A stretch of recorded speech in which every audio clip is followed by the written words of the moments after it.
வணக்கங்க. நான் இன்னைக்கு பட்டாணி தோசை சேர்ப்பறேன். 1 1/4 கப்பு பட்டாணி எடுத்துக்கிறேன். 1 கப் புழுங்கலரிசி எடுத்துக்கிறேன். 1/4 கப் பச்சரிசி எடுத்துக்கிறேன். தண்ணி ஊற்றி நல்லா அலசி எடுத்துருவோம். இப்போ இதை தண்ணி ஊற்றி ஒரு 6 மணி நேரம் ஊற வச்சுருவோம். ஊறட்டும். உளுந்து ஒரு 1/2 கப் எடுத்துக்கிறேன். கொஞ்சமாக வெந்தயம் எடுத்துக்கிறேன். தண்ணி ஊற்றி இதையும் ஊற விட்டுருவோம். நல்லா அலசி ஊறட்டும். உளுந்தும் எடுத்து பார்த்துருவோம். 6 மணி நேரம் ஆயிடுச்சு. நல்லா ஊறிடுச்சு. உளுந்தும் ஊறிடுச்சு. இது ஒரு மிக்சி சாரில் எடுத்து போட்டு அரைக்க விட்டுருவோம்.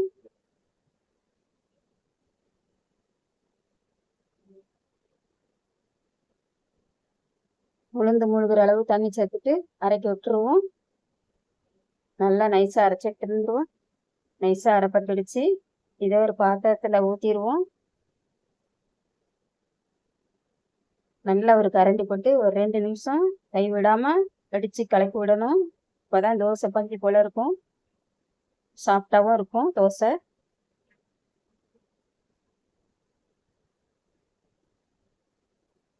ஊற வச்ச பட்டாணி அரைச்சி எடுத்துட்டு வந்துடுவோம்.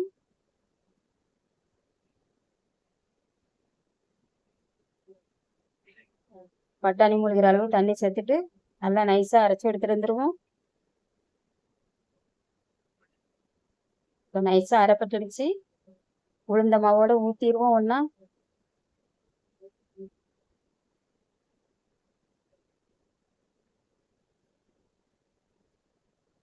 நல்லா கலந்து விட்டுருவோம். கலந்து விட்டுட்டு ஒரு 10 மணி நேரம் நல்லா புளிக்க விட்டுருவோம். புளிக்கட்டும். காலையில் எடுத்து பார்க்கலாம். இப்போ 10 மணி நேரம் மட்டும் ஆயிடுச்சு. எடுத்து பார்த்துருவோம். நல்லா புளிச்சு வந்திருக்கு மாவு. இது ஒரு கரண்டி போட்டு நல்லா கலந்து விட்டுருவோம். நல்லா நுர கூடி வந்திருக்கு மாவு. இது நல்லா கலந்து விட்டு தேவையான அளவு உப்பு சேர்த்துருவோம். நல்லா கலக்கி விட்டுருவோம்.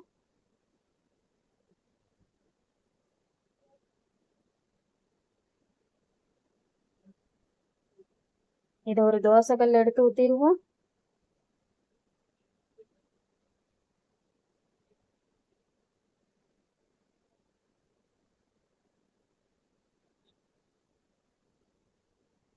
தோசைக்கல்ல எண்ணெய் ஊற்றிட்டு தான் மாவு ஊற்றிருக்கேன்.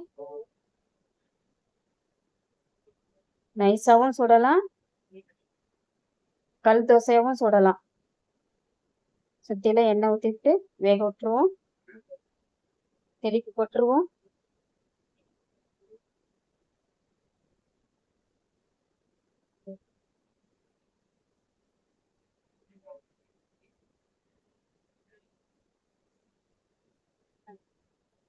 தோசை வெந்திரிச்சு எடுத்துருவோம். திருப்பி இன்னொரு தோசை ஊற்றிடுவோம். நல்லா இழுத்து விட்டுருவோம்.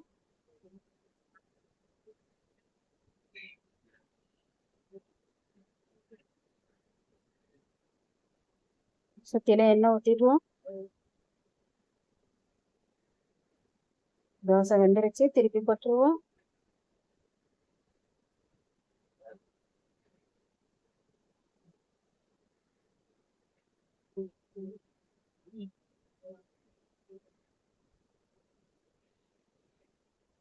ஒரு தட்டில் எடுத்து வச்சுட்டு நான் சட்னி தான் வச்சேன். இந்த தோசைக்கு சட்னி டேஸ்டியாக இருக்கும், சுவையாகவும் இருக்கும். இப்படி செஞ்சு பாருங்கள். உடம்புக்கும் ஹெல்த்தியானது. நீங்களே செஞ்சு பாருங்கள். லைக் பண்ணுங்கள், ஷேர் பண்ணுங்கள், சப்ஸ்கிரைப் பண்ணுங்கள். சுவையாக இருக்கும்.